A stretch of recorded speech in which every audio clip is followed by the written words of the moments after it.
Yeah, just a quick review on this Gordon push button utility knife, item number 62358 from Harbor Freight Tools.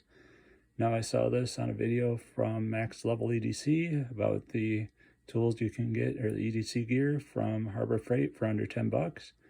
This runs about $6 and it has a feature that I would have loved to have when I was doing this paneling. Now if you like what you see, if you could give me a like and a subscribe, it'd be much appreciated.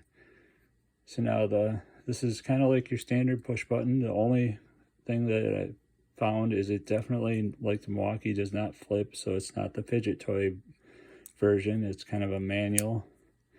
But the key, as you see, is it's got a 2-position lock, and it's got a solid lock at this angle position, which is why I purchased it, because I really wanted something that's easier to cut stuff like paneling and drywall. It also locks in the standard position, so if you like using it that way, you can use it that way.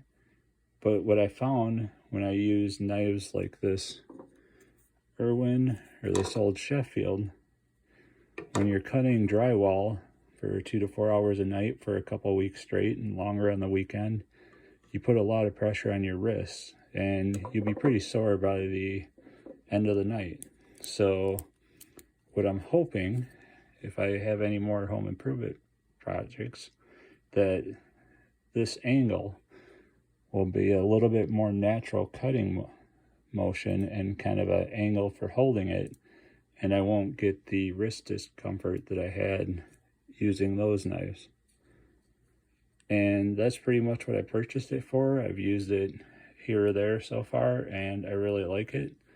I do wish it kind of had the fidget toy aspect to it, but like I said, it's not going to be an everyday carry for me, but it will definitely fit its purpose. And as you can see, this Irwin does have a very slight bend, but compared to that, the Gordon has at least twice, if not 3 times the angle on it. So yeah, I really see it as a good fit for that. Now the one thing that I'm kind of undecided on the knife, but leaning towards I don't like, is I think companies are getting kind of gimmicky with how the blade release is. Now this is very nice, that it's really easy to use. It's just got this rotates, you just rotate it back and the blade pulls out. After I did my Ryobi review, there is a comment in there about the push buttons will wear out probably because the springs will let loose pretty quickly. I also worry about the same here, how long this will last.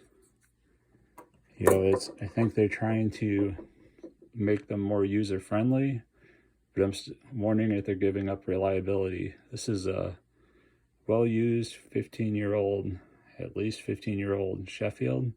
I have another one that I've also used a lot.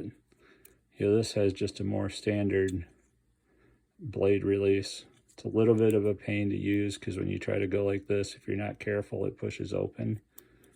But, I mean, this thing stood the test of time. So it'll be interesting to see how this and like the blade release on the Milwaukee and the Ryobi, how these hold up over time. I'm hoping they hold up well because I really like this idea. I had looked at an Irwin that had, it's probably $4 or $5 more. This was $6. So yeah, if you're looking for a slightly different style utility knife that gives you some options with the positions of the blade, the Gordon's definitely worth a look, especially at the price of $6.